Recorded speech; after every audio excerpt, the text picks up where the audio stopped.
They gave the alien princess to a human as a prank. Now she has chosen to become a mother. Part 1. The vast emptiness of space surrounded the human colony on planet Terra Nova, where Lieutenant Samantha Kelly worked as a diplomatic officer for the United Earth Alliance. She never expected to be part of an intergalactic incident that would change the course of two civilizations forever. Samantha had always been drawn to the stars, even as a small child growing up in the Midwest region of old Earth. She would spend hours gazing at the night sky, wondering what strange beings might exist among those distant points of light now. At 32 years old, she had her answer, and it was more complicated than she ever imagined. The Zarkonian Empire considered themselves superior to humans in every way. Tall, slender, with iridescent skin that shifted colors according to their emotions and powerful telepathic abilities. They looked down upon what they called primitive humans, with their emotional nature and technological inferiority. Humans were barely tolerated in intergalactic councils. Their voices often dismissed. Terra Nova had been established 50 Earth years ago as humanity's first successful colony beyond the solar system, a lush, green world with 2 moons and vast oceans. The planet offered hope for a species that had nearly destroyed their home world. Samantha had lived there for 5 years, serving as a bridge between humans and the various alien species that occasionally visited. The annual Peace Summit was the most important diplomatic event of the year. Representatives from 12 spacefaring civilizations gathered to discuss trade agreements, territorial boundaries, and resource sharing. This year, the summit was hosted on Zarkonia Prime, the homeworld of the most advanced and arrogant species humans had encountered. Samantha stood nervously in her dress uniform alongside Captain Diane Foster, her commanding officer, and 3 other human diplomats. They were outnumbered and outclassed by the other delegations, particularly the Zarkonians, who moved with fluid grace through the crystalline halls of their Grand Council chamber. The High Emperor of Zarkonia did not attend such events, considering them beneath his status, instead sending his advisors and occasionally one of his many children to observe. Samantha had been briefed about the complex hierarchy of Zarkonian royalty, with its 16 levels of status and intricate rules of etiquette. One wrong move could cause offense, resulting in severed diplomatic ties or worse. It happened during the 3rd day of negotiations, when discussions about mining rights in the Orion Belt had reached a tense standoff. The massive doors of the council chamber swung open and 6 Zarkonian royal guards entered their armor, shimmering with embedded technology beyond human understanding. Between them walked a female Zarkonian, her skin a brilliant emerald green with gold patterns swirling across her exposed arms and face, unlike the other Zarkonians who wore elaborate robes signifying their status. This female was wrapped in what appeared to be silver bindings, restricting her movement. Her eyes downcast, the council members immediately stood, their skin colors shifting to deep purple, a sign of respect or perhaps fear. Samantha later realized. The Grand Advisor Vazor stepped forward, his voice booming through the chamber. The High Council of Zarkonia wishes to present a gift to our human guests, he announced. Though the translation devices Samantha and her team wore, his voice sounded almost amused. A rare emotion for Zarkonians. Captain Foster stepped forward cautiously. Diplomatic protocol dictated that gifts should be accepted regardless of personal feelings, but something felt wrong about this situation. The bound Zarkonian was pushed forward, stumbling slightly before regaining her composure. Despite her restraints, Princess Lyra, 4th daughter of Emperor Zarkon 12, is hereby given to the human delegation. Vazor continued, his skin now pulsing between purple and a yellowish tone Samantha had never observed before. She is found to be sympathetic to inferior species. A disgrace to her royal lineage, the Emperor has decreed she shall live among humans to learn the consequences of such misguided sympathies. Samantha felt her blood run cold as she understood what was happening. This wasn't a gift. It was a punishment. A living being treated as property to be given away like an unwanted pet. The Zarkonians were using their own princess as a pawn in some political game disguised as a humiliating prank. Captain Foster maintained her diplomatic composure, though Samantha could see the tension in her jaw. We are honored by the Emperor's generosity, Foster said carefully. However, we must clarify the terms of this arrangement. Princess Lyra would be considered an honored guest under human protection, not property. as that concept violates our most basic laws. Vazor's skin darkened at the implied criticism. The terms are not negotiable. The princess is given, not loaned. If you reject this gift, it will be considered a grave insult to the emperors. Amantha watched the princess carefully, noting how she kept her gaze fixed. On the floor, her posture resigned, yet somehow still maintaining dignity.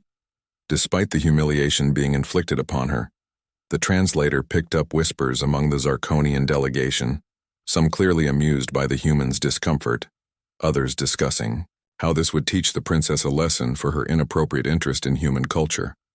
Captain Foster made a nearly imperceptible nod to Samantha, who stepped forward as the team's cultural specialist. "We accept this generous gift with gratitude," Samantha said formally, while inside her mind raced with horror at what was happening. She approached Princess Lyra and bowed according to Zarkonian custom, before gently guiding her to stand with the human delegation. The princess had emerald skin that shimmered under the lights of the diplomatic chamber, her eyes large and completely black without visible pupils. Her slender form nearly 7 feet tall, yet somehow graceful, even in her humiliation up close. Samantha could see faint markings on her neck indicating royal lineage according to her briefing materials. The remainder of the summit passed in a blur of uncomfortable negotiations and sidelong glances from the other delegations.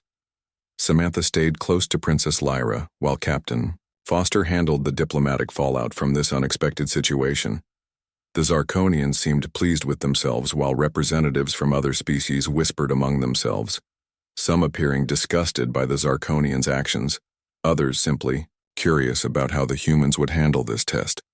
When the Earth Alliance ship departed Zarkonia Prime, Princess Lyra was given a private cabin, though the silver ceremonial bindings remained in place, as removing them in Zarkonian space could be considered an insult to the Emperor. The princess remained silent throughout the journey, her dark eyes revealing nothing of her thoughts. Back at the human compound on Terra Nova, Samantha immediately removed the ceremonial bindings and apologized profusely for the treatment Lyra had received. "Part 2, you are free here, Princess Lyra. This was wrong, and we will arrange for your immediate return home." Samantha spoke while offering the alien royal some water from a glass pitcher. The human diplomatic quarters were modest compared to Zarkonian royal chambers, but comfortable with large windows overlooking the lush forests of Terra Nova. Lyra looked confused. Her species rarely drank water, preferring instead to absorb moisture through specialized glands in their skin. But she accepted the gesture, her voice melodic yet stilted through the translation device attached to her slender wrist. "My people will not accept my return. I am considered contaminated now by your presence. This was meant to be my punishment to live among humans. They believe you will treat me as a servant or worse." Lyra spoke, her black eyes finally meeting Samantha's gaze, perhaps expecting to see disgust or resentment. Samantha felt anger rise in her chest but kept her expression neutral, years of diplomatic training helping her maintain composure. "That is not our way. You are our guest, and under our protection we respect your royal status, even if your people have forgotten it. Humans don't own other beings regardless of species." The princess seemed surprised by this response, her skin shifting slightly to a lighter shade of green, which Samantha had learned indicated curiosity or mild surprise. Captain Foster entered the room, accompanied by Dr. Kimberly Wu, the colony's leading xenobiologist. "Princess Lyra, Dr. Wu would like to examine you if you consent." Foster explained, "We want to ensure your health wasn't compromised during your forced journey." Lyra hesitated, clearly unaccustomed to being asked permission for anything in Zarkonian culture. Royals commanded and others obeyed, but consent was not typically sought. "Is this in order?" the princess asked. "No," Dr. Wu replied with a gentle smile. "It's completely your choice. We only wish to help." Days turned to weeks as Lyra adjusted to life among humans. She was given private quarters in the diplomatic wing with access to the colony database to learn about human history and culture. Samantha was assigned as her liaison, a role that gradually evolved from formal guide to something resembling friendship. Lyra learned human customs, observing with fascination how Samantha and the other humans worked together without telepathic abilities, how they used words and expressions to convey complex emotions. The princess found herself intrigued by human resilience, their ability to adapt to challenges, rather than relying on genetic superiority or predetermined societal roles. The human colony bustled with activity. Children played in community gardens. Scientists worked alongside engineers to improve sustainability. Systems artists created works that blended Earth traditions with inspirations from their new home. All of this seemed chaotic to Lyra at first, but gradually she began to see the patterns, the beautiful complexity of choice and cooperation. Amantha introduced Lyra to human foods, music, and art, explaining patiently when the princess found certain concepts confusing. Why do humans create art that makes them sad? Lyra once asked after attending a musical performance that had moved several audience members to tears. Sometimes feeling sad can be beautiful. Samantha tried to explain it's about connecting with something deeper than everyday emotions. It's embracing the full spectrum of experience. At night, Lyra would gaze at the stars from the compound observatory, wondering if her family ever thought of her. While Samantha would often join her, bringing hot chocolate, a human beverage Lyra had grown fond of despite its unusual taste. They spoke of their worlds, their differences, and surprising similarities. Lyra learned that humans valued choice above all else, while her people valued genetic perfection and predetermined roles. My life was planned before my birth. Samantha Lyra confided one night, her voice soft in the dimly lit observatory. My genetic sequence was optimized for diplomatic service. My mate would be chosen. My purpose assigned, my whole existence predetermined, but here among humans I see possibility. Samantha smiled, understanding the profound revelation the princess was experiencing. Humans fight for the right to choose their own path. Even when those choices are difficult, Samantha explained, that's why we rebelled against attempts to control our genetics. Centuries ago, we believed diversity makes us stronger, not weaker. Lyra considered this, her dark eyes reflecting the stars visible through the domed ceiling. Diversity is considered weakness among my people. Those born with genetic variations or modified are not permitted to reproduce. Only perfect specimens may continue the royal lineage. She paused, her skin rippling with a color Samantha had never seen before, perhaps indicating an emotion. Humans had no name for our telepathy, allows us to think as one, but perhaps we have lost something valuable in our pursuit of unity. While Lyra was gradually adapting to human society, the diplomatic crisis continued to escalate behind the scenes. Samantha learned during private briefings with Captain Foster. The Zarkonian Emperor had not intended to permanently lose his daughter. The gift had been meant as a temporary humiliation, not an actual transfer. Foster showed Samantha the encrypted communications arriving daily from Zarkonian High Command, demanding the princess be returned, insisting that humans were misinterpreting a cultural exchange. They expected us to mistreat her. Foster explained, her expression grim when that didn't happen. They lost their propaganda opportunity, now they're trying to save face. Amantha felt a chill at the realization that they had been manipulated into a potential interstellar incident. Either path led to conflict. If they had mistreated Lyra, the Zarkonians would have proof of human barbarism, justifying their prejudice. If they treated her well, and she chose to stay, it would undermine Zarkonian claims of superiority. One evening, as Samantha and Lyra walked through the botanical gardens where earth plants grew alongside carefully cultivated Terra Novan species, the princess revealed more about her past. I was always different, she admitted, her fingers gently touching the petals of a blue flower. I questioned why we dismissed other species, why we believed ourselves inherently superior. My father saw this as weakness. My siblings mocked me for it. Did you have friends on Zarkonia? Samantha asked. We don't have friends as humans understand them. Lyra explained, we have connections, hierarchies, alliances, but not friendship, based on mutual choice and affection.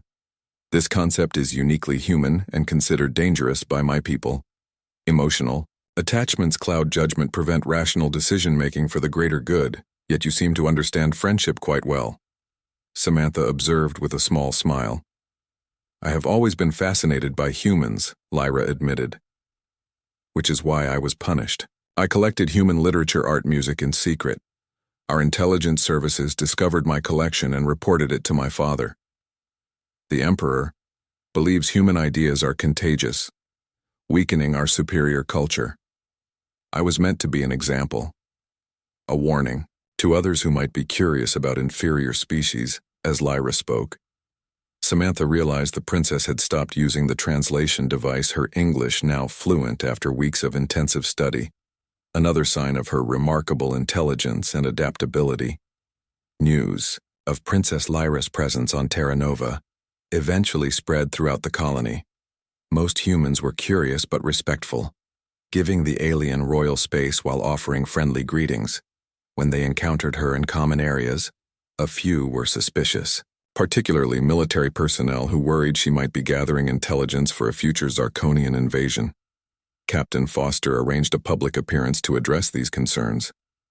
Lyra, standing beside Samantha, addressed the colony council. Here against my will, she stated plainly, causing a murmur among the assembled humans. But I have been treated with respect and dignity.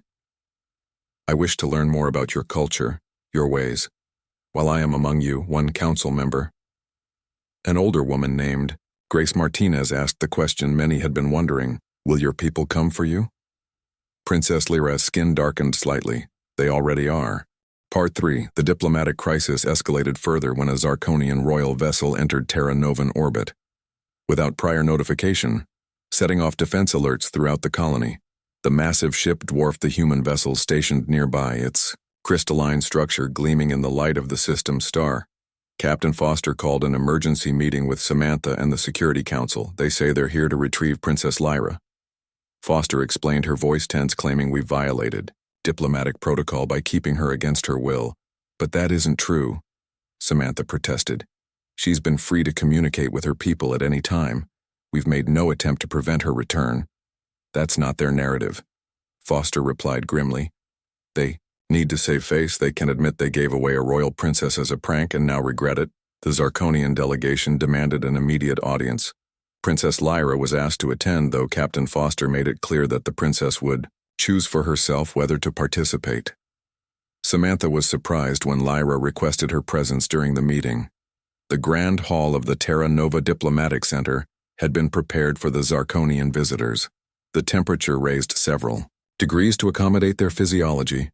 The lighting dimmed to suit their sensitive eyes. Samantha stood beside Lyra.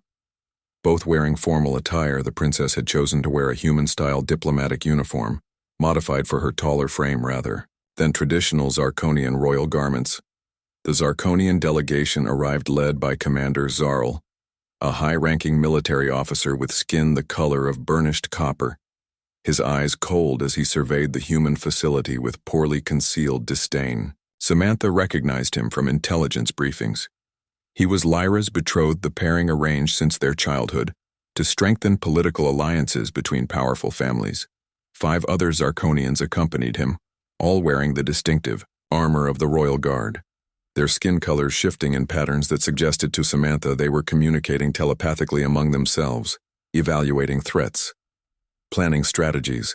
Captain Foster stepped forward to welcome them according to diplomatic protocol, but Commander Zarl barely acknowledged the gesture.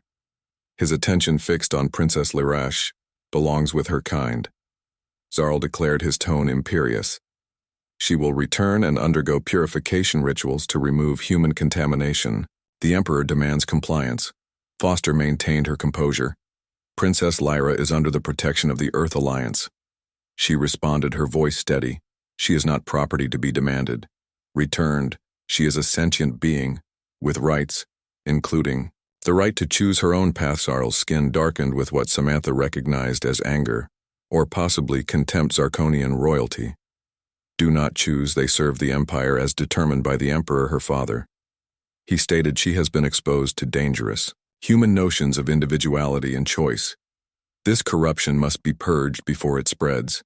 But when Lyra entered the chamber, her transformation was evident to everyone present. She walked with new confidence, her posture straight, her gaze direct, instead of the downcast eyes expected of Zarkonian females, even royal ones. I will not return, Commander Lyra announced, her voice steady and clear. I have requested asylum with the Human Alliance. The Zarkonian delegation erupted in visible outrage, their skin colors shifting rapidly through patterns of dark purple and red, while the humans remained silent, supporting Lyra's choice with their presence. It is worse than we feared, Zarl hissed. She has been corrupted by human emotionality. The Emperor will declare war over this insult that would be unwise. Lyra responded, her voice carrying the authority of her royal upbringing. The humans have shown me something our people have forgotten. Compassion.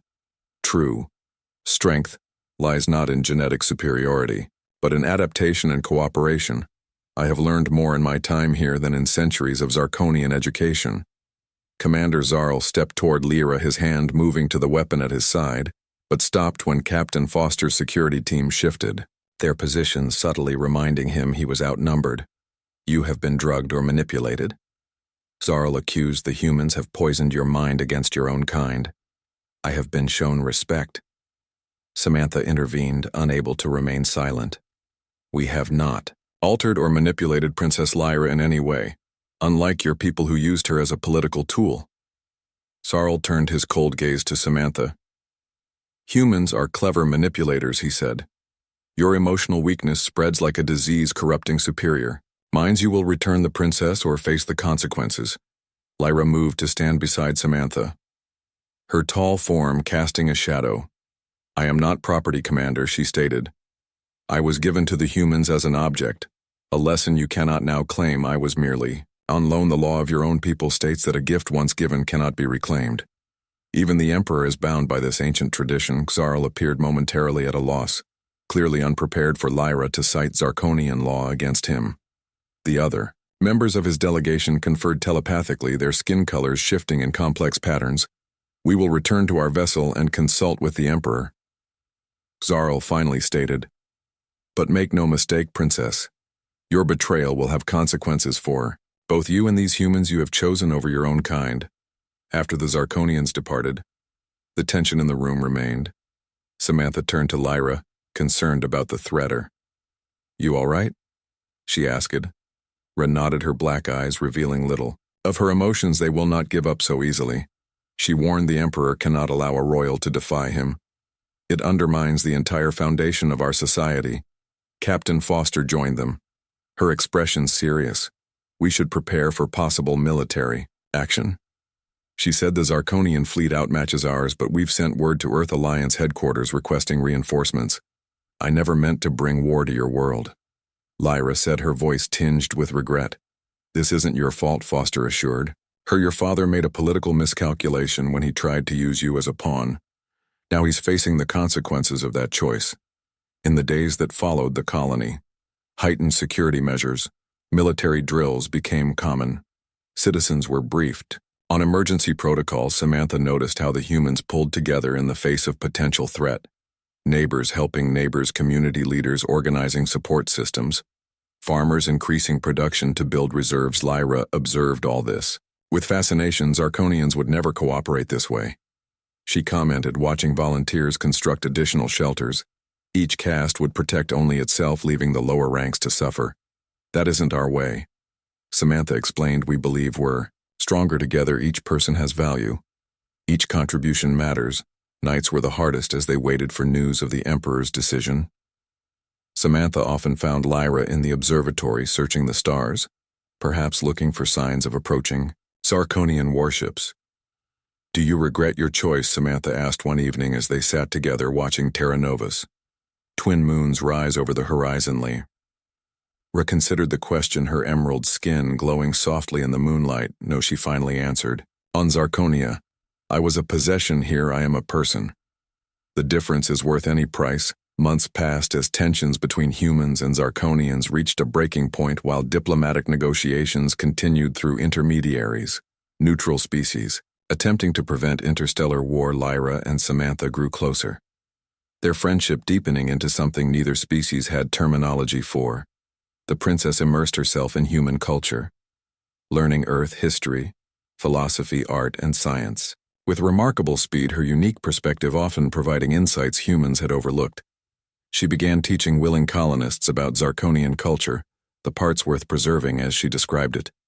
Their advanced understanding of quantum physics, their artistic traditions spanning thousands of years, their sustainable energy systems. A small group of humans gathered regularly to learn from Lyra, including Dr. Wu.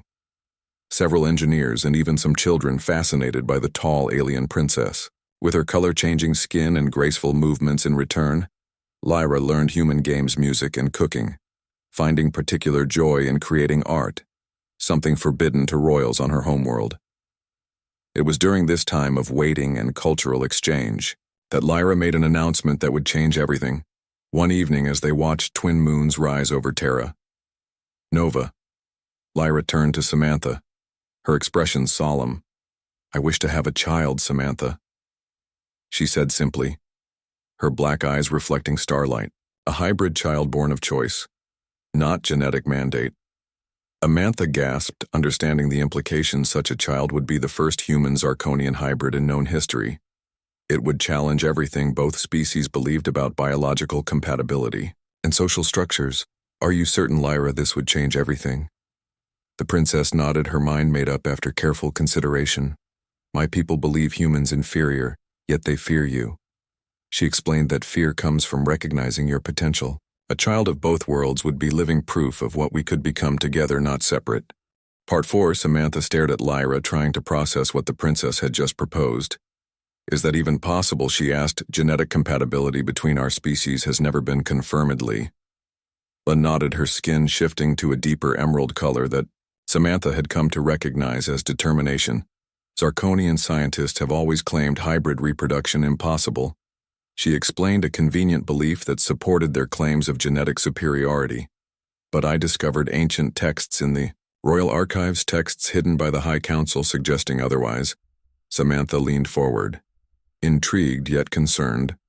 "What did these texts say?" "They spoke of a time before the genetic purification movement when Zarkonians occasionally produced offspring with other species." Lyra explained the practice was forbidden. When the supremacy doctrine took hold, all records of successful hybridization destroyed, except those few preserved in secret by scholars who disagreed with the purge doctor. Wu was brought into their confidence, the xenobiologist listening with scientific fascination. As Lyra explained, her theory, Zarkonian DNA, like human DNA, contains base pairs that could potentially be compatible.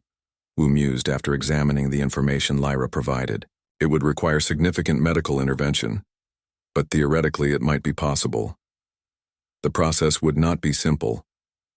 Lyra acknowledged requiring genetic modifications and careful monitoring. But if successful, a hybrid child would challenge the very foundation of Zarkonian supremacy, proving that diversity rather than purity created strength. Wu agreed to lead the research, assembling a small team of trusted scientists sworn to secrecy until Lyra decided to make her intentions public. The potential diplomatic implications were enormous. A hybrid child could either bridge the divide between species or deepen the conflict. Who would be the human genetic contributor? Samantha asked carefully. Lyra returned her dark eyes to Samantha. "Had hoped it might be you," she said softly. "Your intelligence, your compassion, your adaptability, these are qualities I would wish for a child." Samantha felt overwhelmed by the request, honored yet uncertain. "I need time to think about this," she told Lyra. "This is bigger than just us." Captain Foster was initially alarmed when informed of Lyra's plan. This could provoke immediate military action from the Zarkonians. Foster warned their entire society is built on genetic purity. The mere attempt would be seen as an attack on their fundamental beliefs. "I understand the risk," Lyra acknowledged, "but consider the potential reward, a living bridge between our species. Proof that cooperation rather than competition is possible."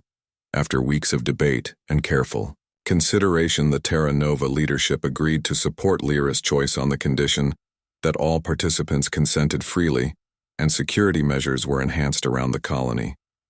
Samantha, after deep reflection, agreed to provide genetic material, though the child would be carried by Lyra, whose physiology could be adapted more easily to support a hybrid embryo. The medical procedures were experimental, requiring genetic modifications and careful monitoring. Lyra underwent treatments developed by human scientists working alongside the few Zarkonian defectors who had sought asylum on Terra Nova, believing in Lyra's vision of cooperation rather than supremacy.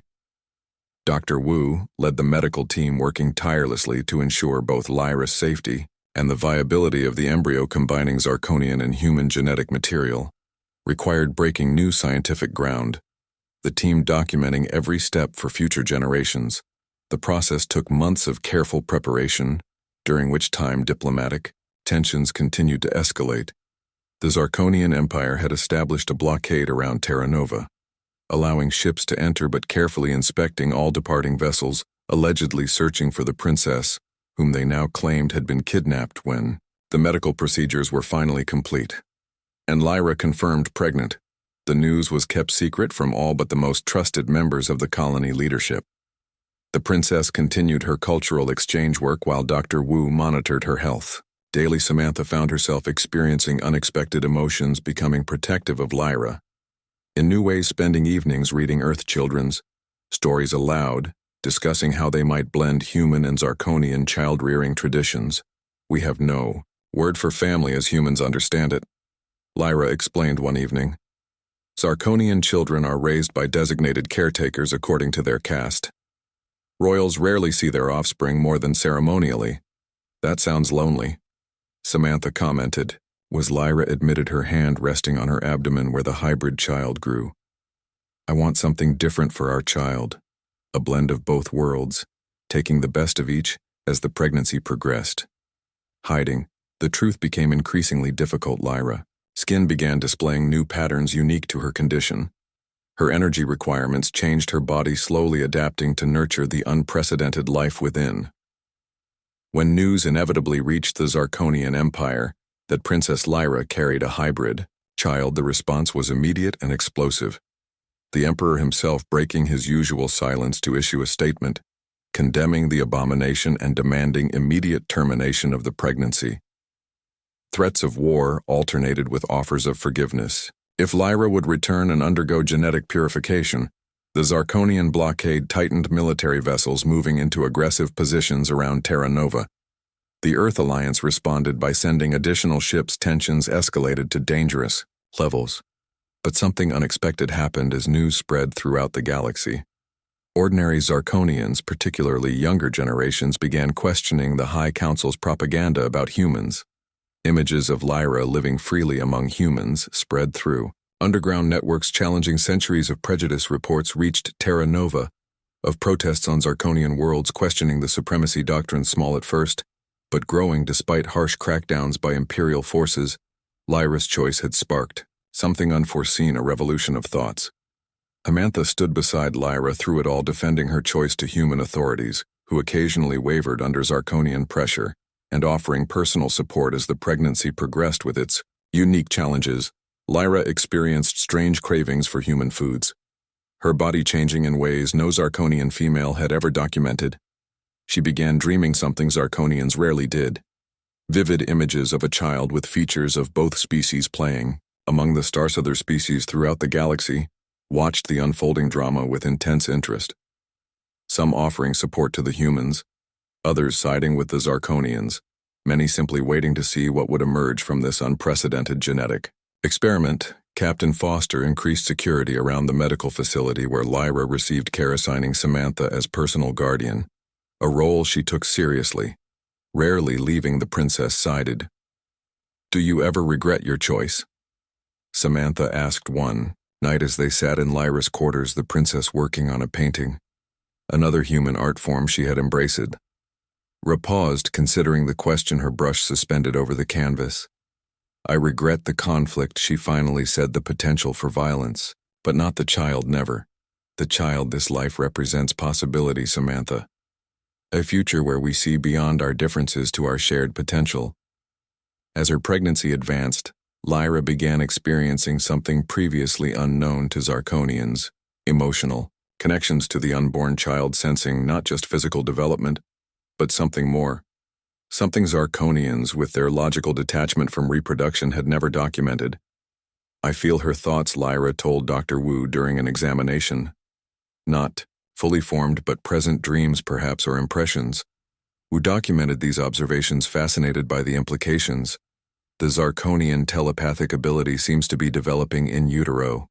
She noted this could revolutionize our understanding of consciousness. When the birthday approached, representatives from both species waited anxiously. The child would either prove impossible, as the Zarkonian High Council claimed, or change galactic history forever. The medical team had prepared for every contingency. Dr. Wu leading contingency planning for possible complications associated with the unprecedented birth. The entire colony seemed to hold its breath, waiting for news. The Zarkonians had increased their military presence, their ships now visible from the colony surface glowing ominously in the night sky, a constant reminder of the threat hanging over them. Despite the tension, Samantha remained optimistic. "This child will change everything," she told Lyra, helping the princess walk through the botanical garden now in full bloom like your pregnancy. Lyra smiled, her skin glowing with an inner light that fascinated the medical team. "Not alone," she replied, "but perhaps she will be the first step towards something new." Part 5. The day of birth arrived during a rare alignment of Terra Nova's twin moons, a celestial event the colony's astronomers considered auspicious. The medical facility had been secured, Captain Foster personally overseeing security measures while Dr. Wu made final preparations for the historic birth. Samantha remained at Lyra's side throughout the process, offering support as the princess experienced labor, something no Zarkonian royal had done in thousands of years since artificial gestation had become the norm for the elite castes. Lyra faced the pain with remarkable composure, her skin shifting through patterns never before documented by human observers. Dr. Wu theorized these were ancient biological responses predating Zarkonian genetic manipulation.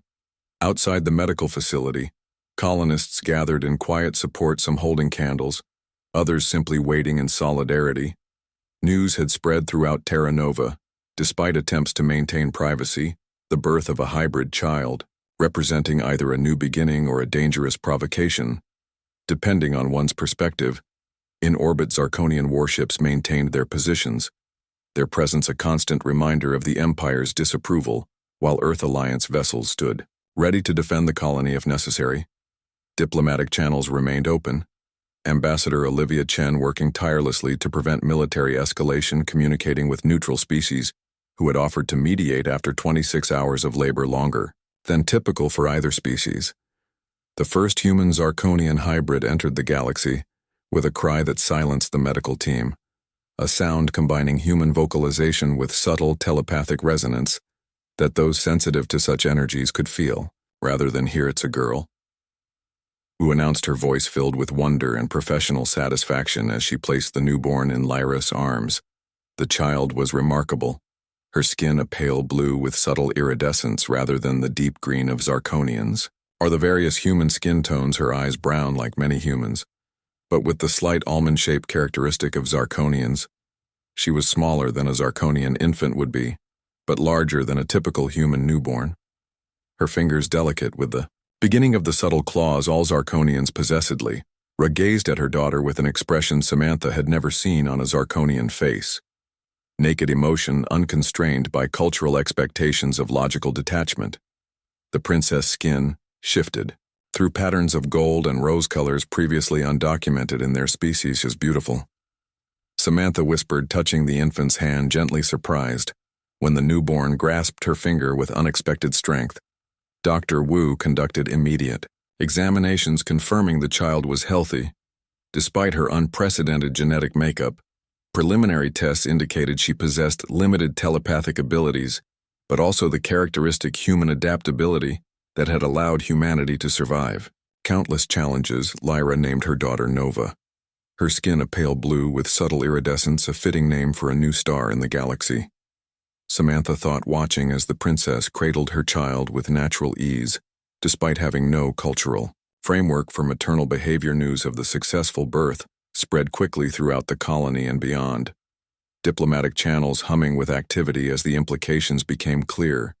What had been considered biologically impossible had been achieved, challenging fundamental Zarkonian beliefs about genetic superiority.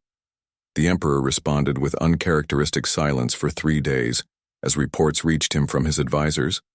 The Zarkonian warships remained in position, but launched no attack, perhaps waiting for instructions or possibly reconsidering their approach in light of this new reality. The 4th day, a small diplomatic vessel detached from the Zarkonian fleet, requesting permission to land carrying a single representative, the High Empress herself, mother to Lyra and wife to the Emperor, a figure rarely seen outside the Imperial Palace.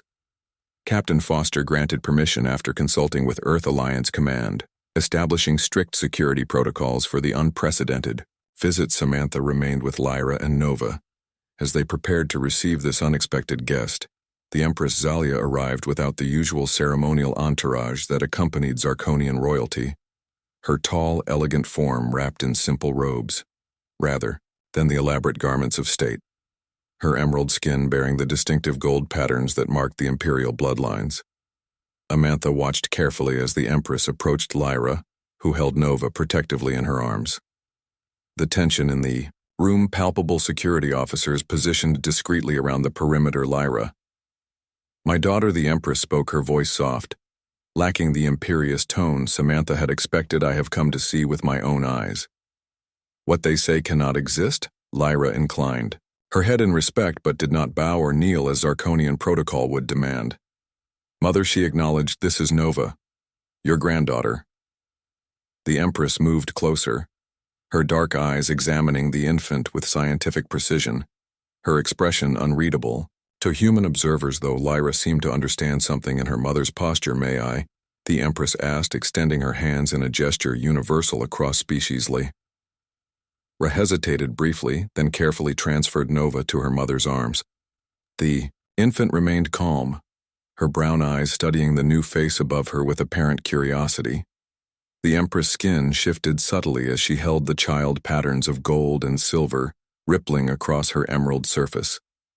Something passed between grandmother and granddaughter, something beyond words that Samantha could not perceive but sensed was significant. "She has the gift," the Empress said, finally returning Nova to Lyra's arms, "and the adaptability of her human heritage. A unique combination. What happens?" Now Lyra asked the question everyone had been wondering. "The Emperor has sent me to see the truth." The Empress replied to confirm what our scientists claimed was impossible. Yet here she is, living proof that our understanding is incomplete, perhaps. Deliberately so, Samantha stepped forward, introducing herself formally. "Your Majesty, I am Lieutenant Samantha Kelly. Nova carries genetic material from both Princess Lyra and myself." The Empress studied Samantha with new interest. "You volunteered for this experiment." "It wasn't an experiment," Samantha corrected gently. "It was a choice to create something new, something that might help our species understand each other better." The Empress considered this, her ancient eyes revealing nothing of her thoughts. "For 10,000 years we have believed in separation, purity, superiority." She finally said, "These beliefs have shaped our empire, our society, our understanding of ourselves. Nova challenges everything we have built." Lyra shifted Nova in her arms, the infant making soft cooing sounds. "Perhaps what we built needs challenging, Mother."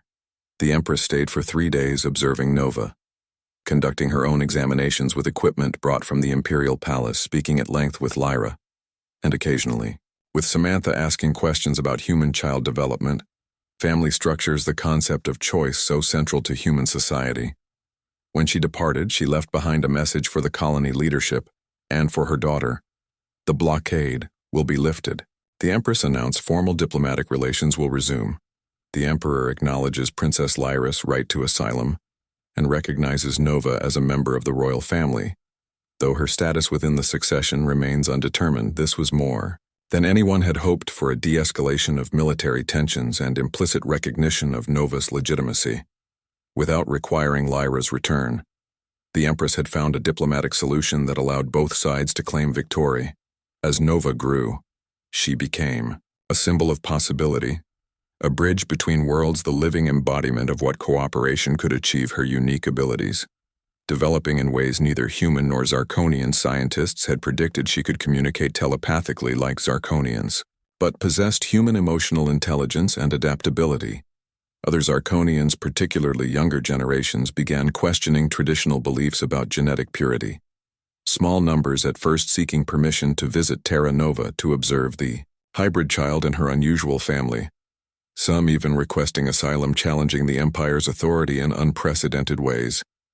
Princess Lyra, once considered disgraced by her people, became revered by some as a visionary who saw potential where others saw only difference. Her choice to create Nova inspiring poetry, art, and philosophical debates throughout the galaxy.